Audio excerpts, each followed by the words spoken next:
Historias de Jesús. Episodio 3. Venciendo los temores. Los rumores de que Jesús estaba haciendo milagros sorprendentes por donde quiera pasaba se había extendido por todas partes hasta inundar la tranquilidad de los hogares. Ella pudo notar que algo sucedía cerca a su casa. Era tal la cantidad de gente siguiendo a Jesús que el murmullo y los gritos de los caminantes viajaban con el viento. Estaba acostada en su cama, sumida en una profunda tristeza a causa de su enfermedad. Había perdido la cuenta de cuántos años habían pasado desde cuando comenzó a padecer sin encontrar sanidad ante el flujo de sangre que padecía. En su afán de sanidad, consultó médicos e intentó cientos de tratamientos sin encontrar resultado alguno.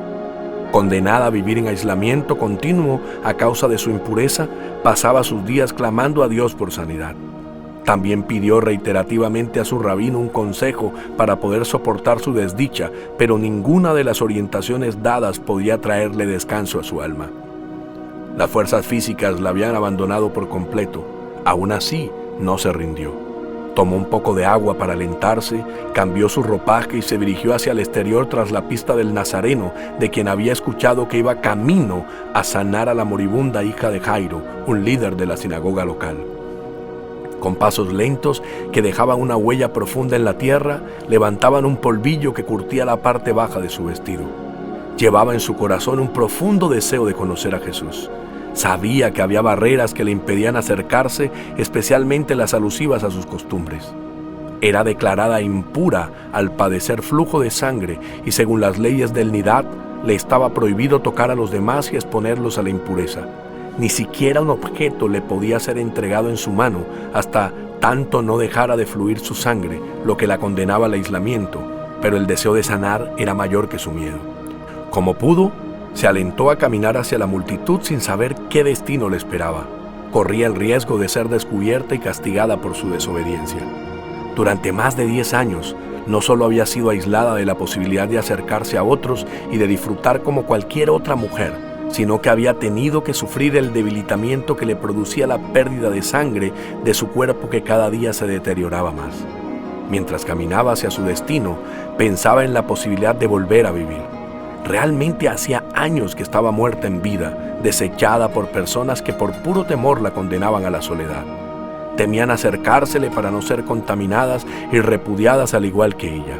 Sin embargo, necesitaba gastar sus últimas fuerzas abriéndose paso entre la multitud que apretujaba como si fuera un muro impenetrable.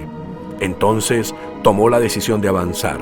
Empezó a apartar a la gente de su lado hasta cuando estuvo a menos de un brazo de Jesús. Estaba de espaldas, concentrado en un diálogo con varios hombres. Había escuchado de él que era un hombre agradable, tierno y compasivo con los necesitados y con una profunda sabiduría. Quería acercarse más, quería arrojarse a sus pies y suplicarle que la sanara. Anhelaba contarle toda su historia de dolor, de sufrimiento durante tantos años. Quizás así logre conmoverlo y conseguir que me sane, decía, pero sintió un profundo terror de tocarlo, pues sabía que era una autoridad, un hombre puro al que ella podría contaminar si llegaba a tener contacto físico con él. Tantas cosas había intentado y todo le salía mal. Ahora era su última oportunidad. Ahí está Jesús. Parece un hombre común y corriente. Sus gestos son de persona mansa. Parece agradarle la gente. Con cada aspecto que resaltaba de él, trataba de darse ánimo para acercarse. Era como un imán que la atraía, pero su temor hacía que lo pensara con detenimiento. Había oído tanto de Jesús, pero ahora lo tenía a menos de 1 metro. Entonces no resistió más el deseo. Se agachó tanto para pasar entre las piernas de los que estaban allí sin ser descubierta. Caminaba como un animal en 4 patas, absolutamente rendida ante sus ansias de ser atendida, pero algo no la dejaba hablar. Así que cuando enfocó la dirección correcta, cerró sus ojos, tocó su túnica y volvió a retroceder gateando para no ser detectada. Sabía que con tan solo tocar su manto sería sana. Era mejor soñar con esa idea riesgosa que quedarse detenida en la duda.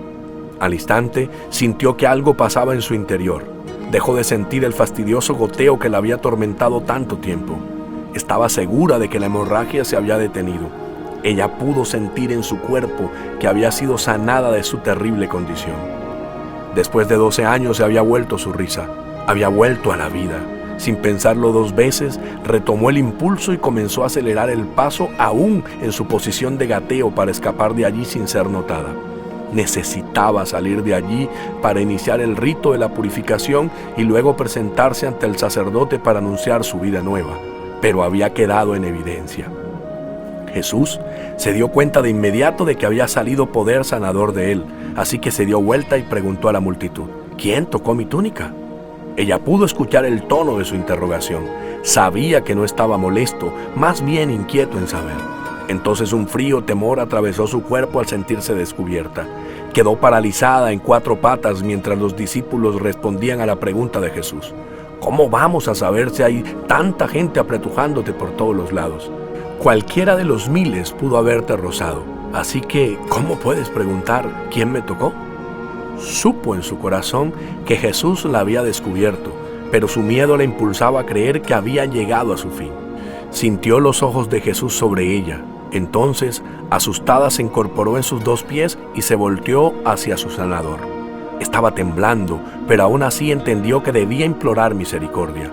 Se le acercó y se arrodilló delante de él y le confesó lo que había hecho. Jesús ahora la miró a los ojos como diciéndole: no te asustes.